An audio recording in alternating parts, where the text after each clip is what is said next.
Hello, and I'd like to say welcome on behalf of Alcove 9 and the thousands of subscribers that make up the ARAS and PLM community to today's presentation, 4 Extraordinary Ways to Expand Your PLM Search. We've got a fascinating program ready to go for us in a few minutes, but I'd like to do some introduction and housekeeping. The idea behind our webinar series is to tackle a number of issues that are pressing upon all of us. And I like to think of it as some new ubiquitous tools that are either on their way or already upon us.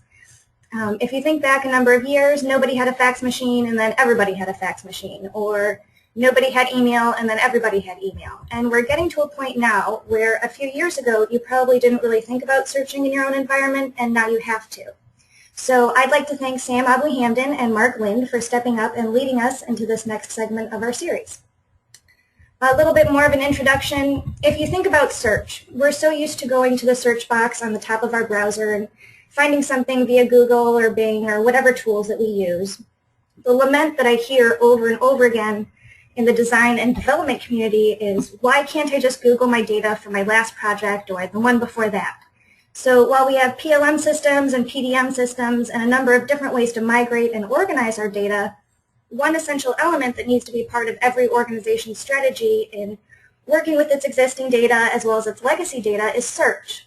You know, can I just go and Google that and find what I'm looking for? You can, and we're going to address that today. A few housekeeping issues. The live program will start in a couple of minutes. It'll run about 30 or 35 minutes, and then we'll have about 10 minutes for question and answer. So we plan to be under an hour. We'll be using the question window on your GoToWebinar control panel. So if you've got some questions, please type them there, and we'll gather those up and get to as many as is practical at the end of the webinar. If we don't get to all of them, either ARAS or Alcove 9 will follow up with you afterward. So with that, I'd like to introduce our presenters. Sam Abu-Hamdan is the president here at Alcove 9. Before he founded Alcove 9, Sam ran the Aerospace and Defense Unit at Tata Technologies. He led a team of PLM solution architects that defined processes and best practices for customers in the PLM and CAD/CAM areas. Sam received his BS and MS degrees in mechanical and aerospace engineering from Oklahoma State University. He also earned his PhD in mechanical and aerospace engineering from the University of Missouri-Columbia in '93 in the area of error detection and recovery in automated manufacturing assembly cells. So he's a really smart guy, and we're looking forward to learning a lot today.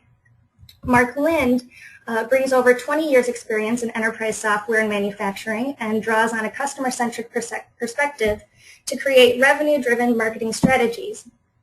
Most recently, Marc was president of PartsDriver, an enterprise supply chain solution provider to the automotive aftermarket. Previously at Analog Devices, he helped build relationships with major customers. Those included Intel, Lucent, and Nortel, and led a division-wide re-engineering project. Earlier in his career, Marc was a consultant in world-class manufacturing and quality systems. He holds a BBA in operations management from the University of Massachusetts at Amherst.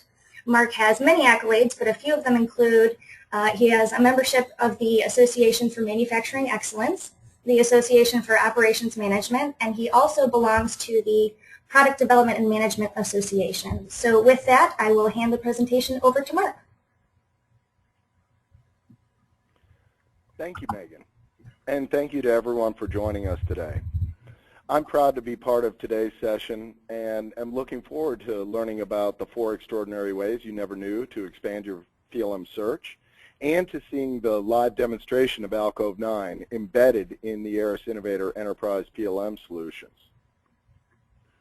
If you're not familiar with ARAS and our PLM suite, we're a global company in business for over a decade, with a combination of executives and technologists from the other major PLM providers. We're dedicated to helping organizations transform complex processes across the life cycle in product development, manufacturing, quality, and the supply chain by providing the next generation of enterprise-wide PLM solutions. Highly flexible, scalable, and secure, ARAS is ideal for global companies that need a comprehensive PLM backbone that's modern and extensible and connects to existing systems across the enterprise. And like Alcove 9, ARAS is delivered in an enterprise open source format, eliminating PLM license expenses and providing a predictable fixed cost structure, which is especially important for large-scale deployments. In addition to advanced technology and obvious savings, because of our open source solutions, together we offer something that no other PLM provider can: control of your own destiny and the ability to achieve truly transformational business results at your company. To find out what makes ARAS such a powerful PLM platform and to see if it's right for your business, visit aras.com. We're especially excited to be working with our partner Alcove 9, whose integrated search engine for engineering and manufacturing companies offers capabilities that go beyond traditional metadata and attribute search to include full text search both inside ARAS Innovator and across other enterprise systems in your organization in a secure manner. And on that note, I'd like to hand it over to Sam Abu-Hamdan at Alcove 9. Sam? Thank you very much, Mark. I appreciate it, and thanks, Megan, for the introduction as well. Good afternoon, everybody, or good morning, depending on which time zone you're in. As Mark and Megan both mentioned, we're going to talk about 4 extraordinary ways to expand your PLM search. What you'll learn today is how you could find, reuse, and share the data that you already have without the weight of the complexity of the cost of a very traditional data management system. During that, you will see how you can increase your efficiency, find what you want when you need it without having to incur a lot of data duplication. But before we go ahead and do that, I'd like to know from the audience a little more about where do you go today to find your product data? Where is your data house? That'll help me a little bit during this presentation on how I want to, target the audience in here with exactly what you have. So Megan, could you please go ahead and put the first polling question, please? Sure. I will pull this up right now. I'm going to launch it. If you would return to your screen and quickly fill this out. We want to know where you go to find your product data. So you can pick as many as you want: shared network drives, enterprise content management systems, PLM, PDM systems, legacy data repositories, or your other, your own homegrown one. So I'm going to give everyone a chance to go ahead and vote.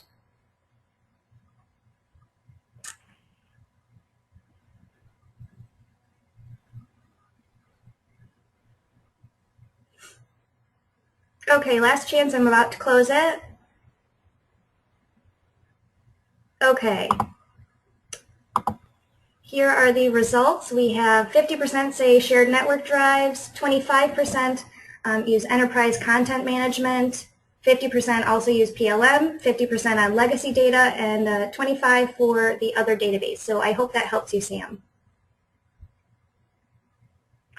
Yeah, this is very interesting. What we're seeing with this audience in here, because a lot of the customers that we see, we kind of have a mixed bag, like you're seeing, because the fact of the matter is data exists in multiple data repositories within the company, and the users end up having to go into multiple systems to find what they're looking for, and sometimes they don't really know where does it exist, and there lies the problem, because you want to make sure that you have a tool that allows you actually to find what you need when you need it.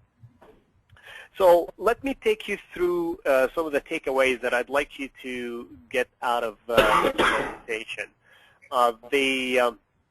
The first takeaway that I'd like you to look for, and that's what we want to talk about, is how do you unlock that rich content that you have inside your PLM or ECM, your Enterprise Content Management.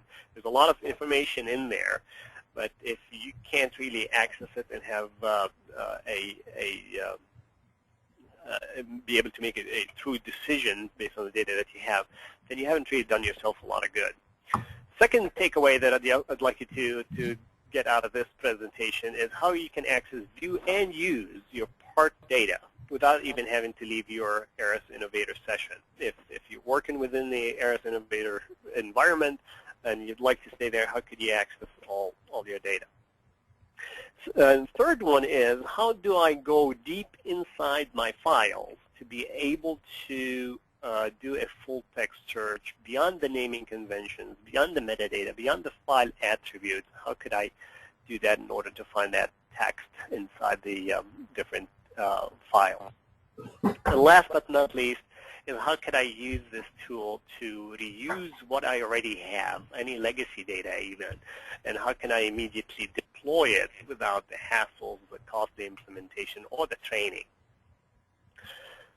So with that, I'm sure a lot of you have been in a situation like this where they're so frustrated about either themselves or their staff or their colleagues. They're spending a lot of hours looking for files associated with a certain project or a certain document that they can't find. And most of the time, they find it's easy to go ahead and recreate it rather than look for it or find it. Well, you're not alone. If you can relate to that previous picture, there are 15 to 35% of people out there. Some of the studies have shown that actually spend on searching and search-related type activity. And the sad part about it is 50% of the time we do not find what we're looking for, which leads to a lot of times costly consequences. And research has shown that 6 times the cost of the original document is what it would cost an organization if a document is lost. What's more sad is that if somebody gets so frustrated and they end up actually going in and recreating that document, so now you have duplicates of that document running all over the corporation, the cost goes up to 11 times the cost of the original. And so you can quickly see how that is a very costly venture. So if you do the math very quickly, this example shows a company that has 20 employees. And if you think you can save 10 minutes a day from each employee looking for data, by quickly multiplying these numbers up and figuring out how much does it cost a year, it ends up almost close to 4 man-months a year. If you think that you're spending extra 10 minutes a day of 20 employee in a 20-employee company looking for data. So where do we come in? Alcove 9 comes in as a browser-based type solution. So you can see all the browsers in here on the right side. So we could do it as a standalone solution like this. And it comes with features like a single sign-on. So we could integrate it with your Active Directory and have you automatically authenticated through through SSO. We have other features that we made it very easy for people to use the typical search criteria that people follow in the like Google or Bing, or by typing in the search string, adding in any kind of Boolean operations in there. We also, as I said earlier, we go deep inside the file. So if you have a CAD file like we're showing on the right-hand side with some kind of a PMI or product manufacturing information, or on the left-hand side, what we have a spreadsheet with some embedded kind of information inside the cells of the spreadsheet, we find that data and we explore it. In drawings, we extract title block information, labels, XREFs, and stuff like the AutoCAD type environment. All of that is extractable and searchable. We also come in as Mark mentioned as an embedded solution inside different systems, and one of which is ARAS Innovator. And we will show you in a second in a demo how that works. It's completely integrated. It's very intuitive. The users can use it to expand their search of the ARAS Innovator PLM solution. Of course, having a solution that's embedded, it's completely within that environment, so you don't have to leave it. If you are predominantly working in that environment, it saves you some time doing the searches and the retrieves from the system. It does a full text search just like the standalone solution would. We could do embedded, can search embedded objects to find like objects.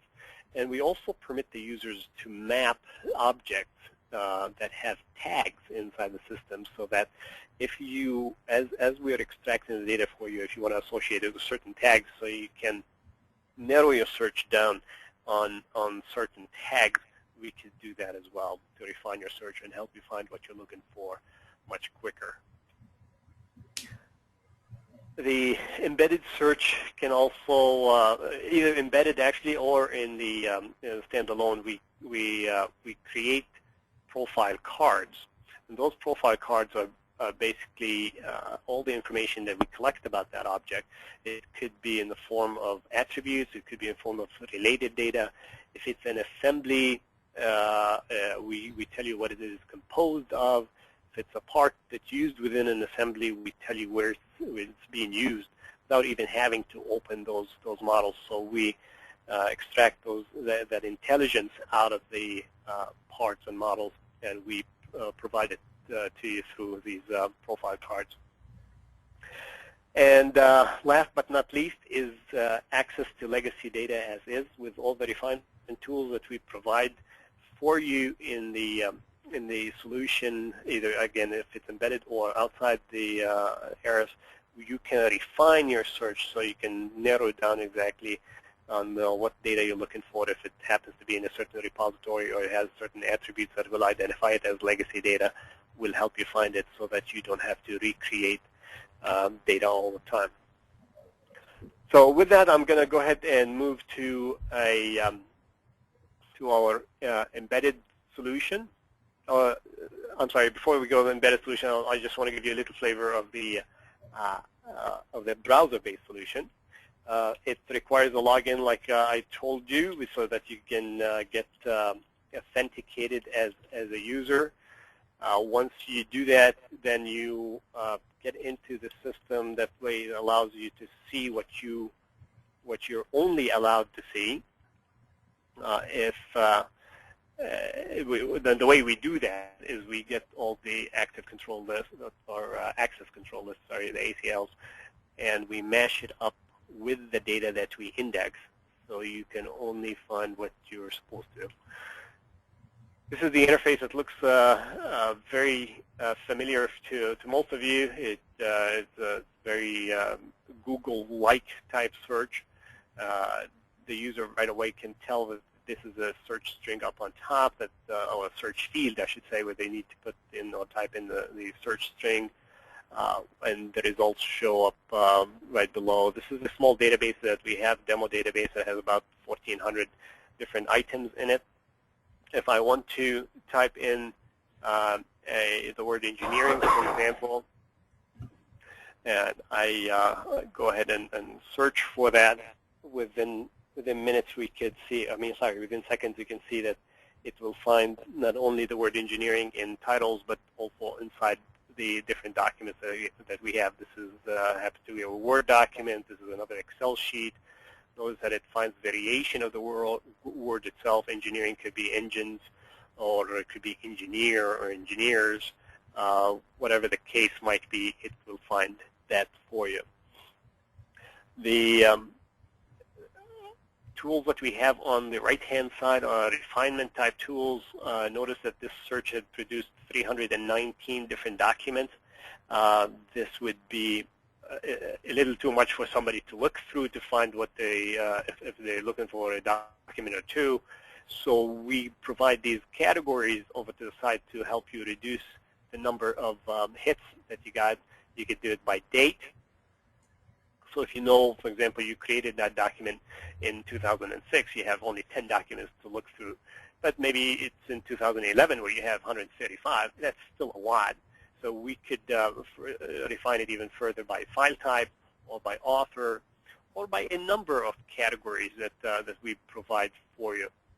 And under the Preferences menu, you could go to Refinement, and you can see all these on the left-hand side are the tags that we have collected from the data that we have indexed, and you can pick and choose which category you want to actually use to refine your search. So there are some other preferences also that you could use to customize your display. You could display in 2 languages that we have in the system at the moment, is either English or French. But we can actually index the data in more than 15 different languages, including some of the Far Eastern languages like Chinese and Japanese as well. The other tools that we have for display that the user could choose is a gallery type view. Notice that we have create thumbnails for the different data that we collect.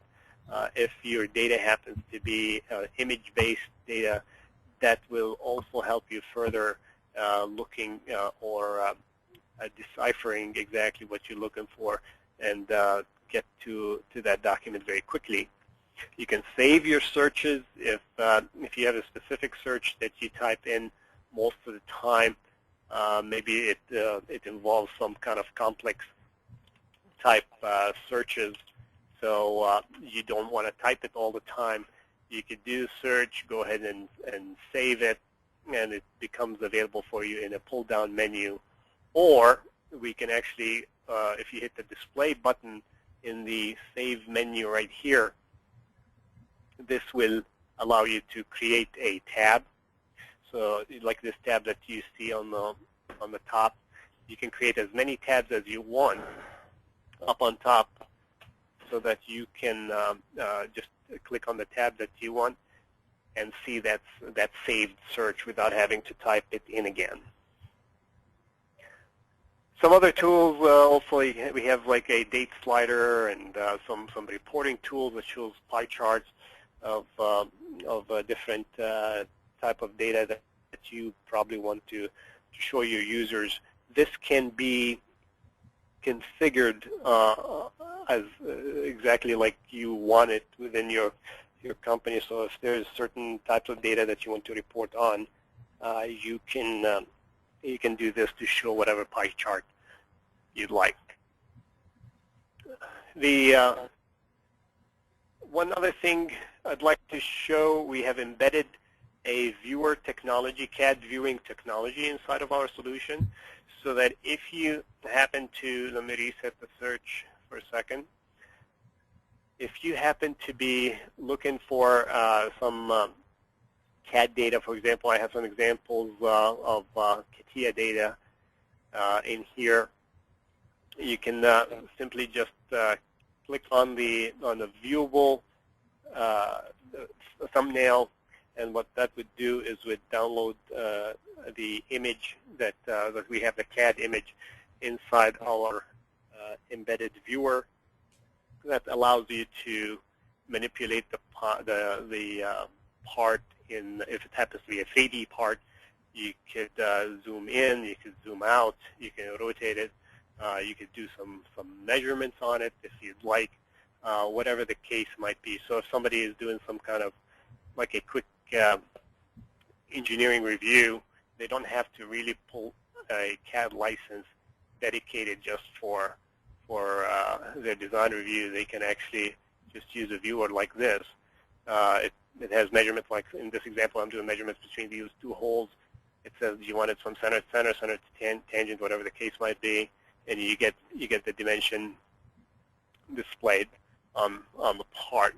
You could do some distance measurements if you want between 2 different faces as well. You could try to do radius type measurements. You could do some markups as well. If you're trying to put some notes, for example, at this corner, and put a note on it and say, change this radius to 5 millimeters, for example, you can go ahead and put that on there, save it, print it out. Whatever notes you take out of that design review, it's all captured in here, and you could use that as your tool that you can use after your design review to discuss with your team or email it to somebody. If this happens to be, let me pick up an assembly just to show you the profile cards and what information we have in it. This happens to be also a CATIA type assembly. If I click on the profile card, I can go to the composed of. It tells me what the assembly has in it. So we go inside the assembly. If we recognize it's an assembly and has links to some other parts, we extract all that information, and we help people find out what the assembly is composed of. They can click on any of these individual parts to show what the part is, what the part number is. They can download it, or they can view it from there as well.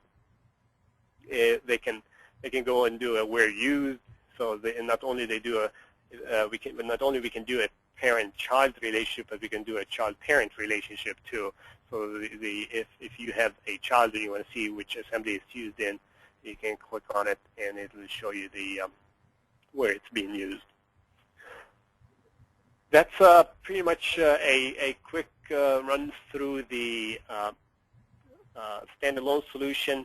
Let me go ahead and switch over to the embedded solution. This is the ARAS Innovator environment. You can see that we have, let me show you a couple of them first. And what we did is right in the, under the design and document or wherever you have search, what we've done right in the pull-down menu, most of you that are ARAS users on this call are used to probably go into the simple search or the advanced search. What we've done in this menu is we added, as you can see, the A9 search as an option. And once you select that option, you'll be presented with this view. Again, it's very intuitive to use. If you are searching for the word wheel, it will show you all the parts that are associated with that wheel string, not necessarily only found in a certain attribute or a certain field, but we're searching across all fields within that part object. On top, right on top here, we are providing the some filters of those particular filters we just had hand-picked out of the box, but can be changed and customized to your liking. We have revision, gen, type, status, or changes. You can tell that the system has already figured out how many hits you have from each one of these attribute values. If it doesn't have any for this particular search, it tells you that there are, it shows them as grayed out. It tells you there are some Gen 4 and 5 in the database, but they're not applicable to this particular search string. So it gives you kind of an idea also what's there that doesn't apply to yours, in case it helps you search for some other things in the database. If simply I'm looking for component type object that has wheel in it, I could just simply click that box and it reduces the search to the 12 components or type components that you have in the database. We did the same thing for the document search. So if I go to a document object, again, same concept. Under the pull-down menu, you'll see the advanced search and the simple search and the AML search that you're used to seeing. In addition, you'll have the A9 search, which is our Alcove 9 search. Same idea. Notice that there are different filters up here, but the user is also has the flexibility to go in and put in whatever they like.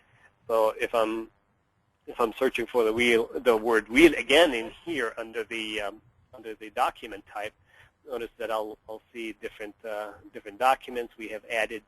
Well, not added, but it's there. You can see also if it has files or not. But what we've added is a filter on the files to see if it has it or not. If that helps your search, that's also provided for you. If you click on a document that has happens to be a document that has a preview, you'll see the preview up here. Let me see if I can pick one. I think trolley is one that I know has pictures in there.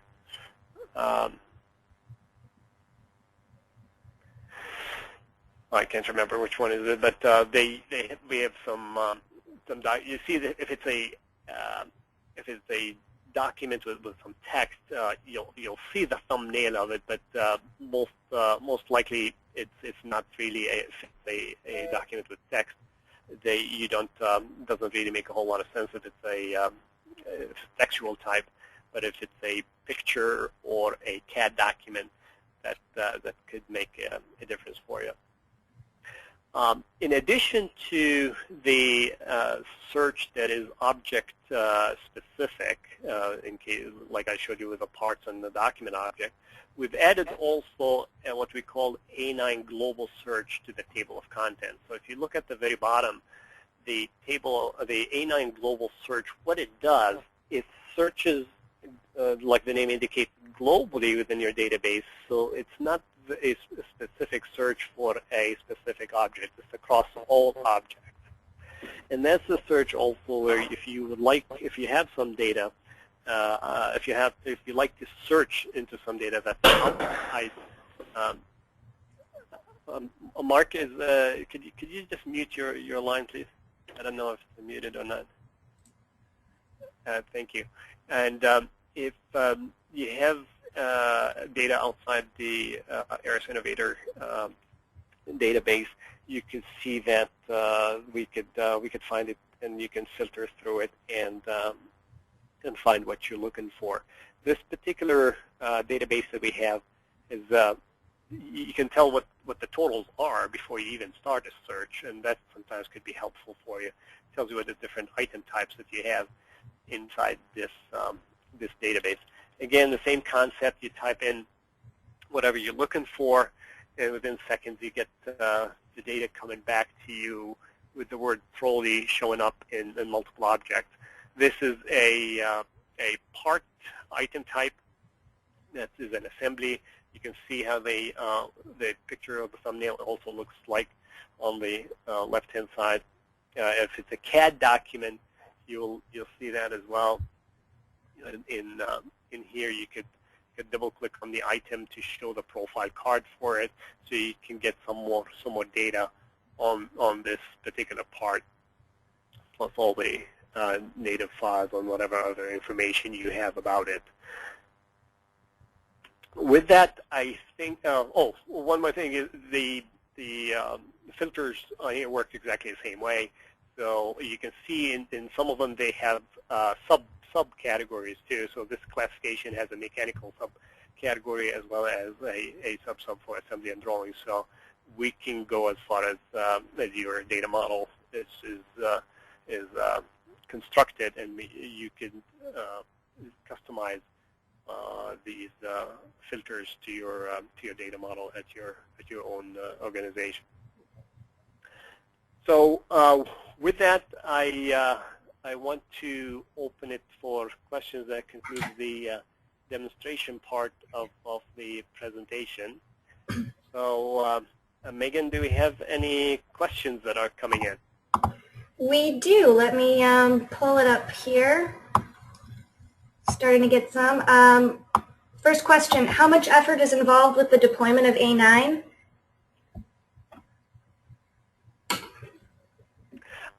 The deployment of A9 could be, well, there's twofold. If somebody is doing just a standalone solution that we did, that I demonstrated first, that is almost out of the box. It takes probably about half a day to set up, or even less. And once it's set up, it depends how much data do you have that requires indexing. We've had companies that had millions of documents that took us about a month or so to go ahead and index the data and generate all the thumbnails. Thumbnails usually take much longer than the actual textual data. Textual data doesn't take too long to index. Trying to put it inside the ARAS Innovator or deploy it inside ARAS Innovator, it depends on the complexity of your model, but we've done it a couple of times since we have released the product last month. It's been taken about a day or two to make sure that everything is running and set up within Innovator. But again, the same thing applies for the number or the amount of data that you have. Indexing could take a while, depending on what you have. Okay, next question. Does the A9 work on Windows servers? Yes, the server, it's a server client solution that we have, and the server is a Windows system, and it's got to be a 64-bit system. On the client side, it can be really whatever you want it to be, because it's a browser based on the. If you look at ARAS, you have an IE solution, but it can be in multiple other solutions too. So it can be accessible via any browser that your company uses. Okay, next question. Can you use more than one refinement at a time to filter on the data you're looking for? Yes, absolutely. You could, for example, this one search that I'm still showing. Am I still showing my screen? Yes. Yeah.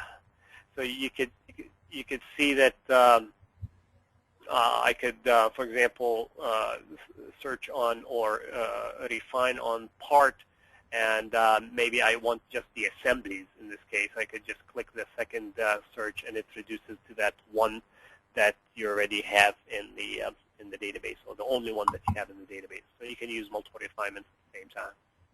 Okay. How can your that goes through? Sorry.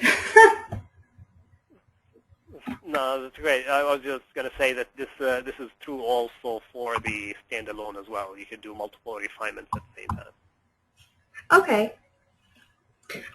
Next question. Can A9 connect related files together even if they're located in different places and type? For example, a CATIA file and Autodesk file. Yes, we can. So this the index data is one database, and as we're searching the data, if we find anything that's related, now this could be a link, a physical link between the two data, or it could be based on a certain information that we come across, and we can link the two, not physically link the two, but under the related data, both of them will show up under the related data tab. I see. Does the A9 require user installation?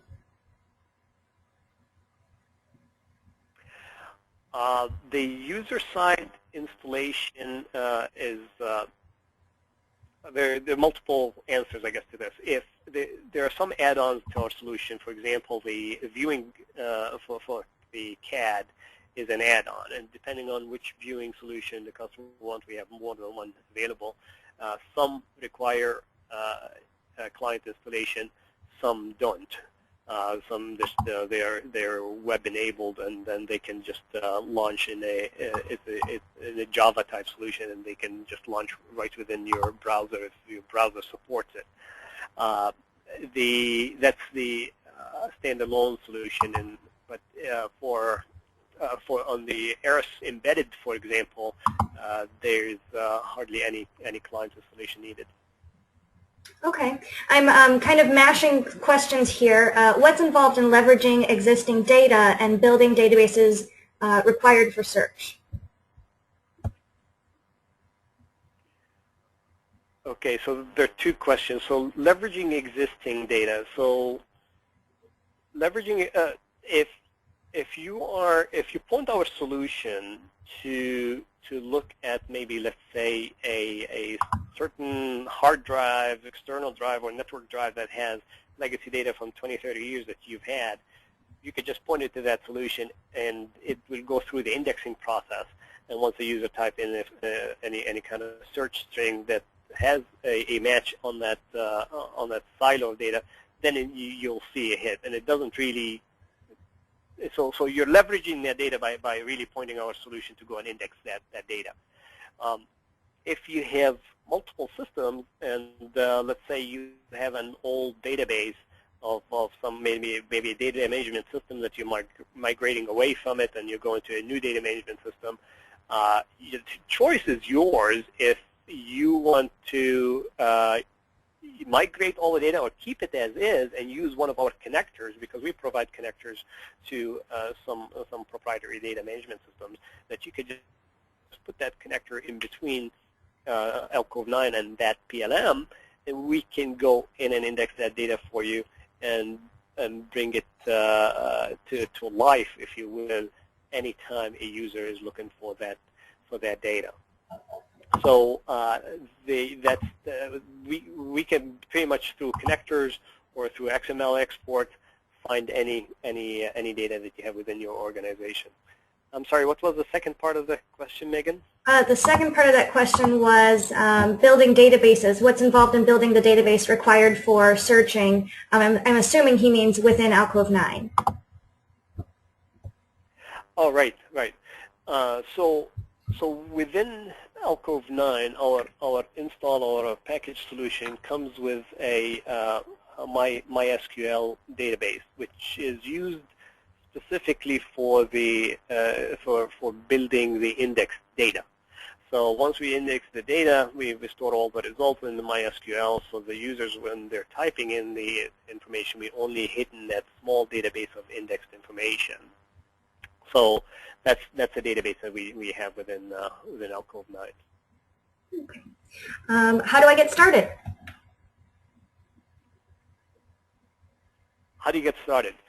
Well, we have a lot of ways that you could get started. If those of you that are on the call that have ARAS installed already, it requires just addition of our solutions, so that doesn't really take too long to do. We could do that, and you can try it out. We could you can download our solution as a standalone solution from the web. It's like Mark said, it's a open source solution. You could download it, try it out, and when you're ready to be on subscription, you can call us and we could work with you on it. The ARAS solution that we have here is provided with ARAS on a subscription basis only. So, but for those of you that want to do some kind of a pilot type program, we can work with certain customers on a pilot type engagement if that's what you like to do. Okay. Well, that does. I hope that answered the question. Yes. That does it for our questions. So Sam, if you would pull up our slide that has all of the follow-up information so that everyone can get our email. We should have this recording up on our website hopefully soon. I'll send out an email to you to let you know when it's up if you'd like to share it with a friend or coworker. So once again, I'd like to thank our presenters, Sam Abu-Hamdan and Marc Lind, and have a great afternoon. Thank you very much, Megan.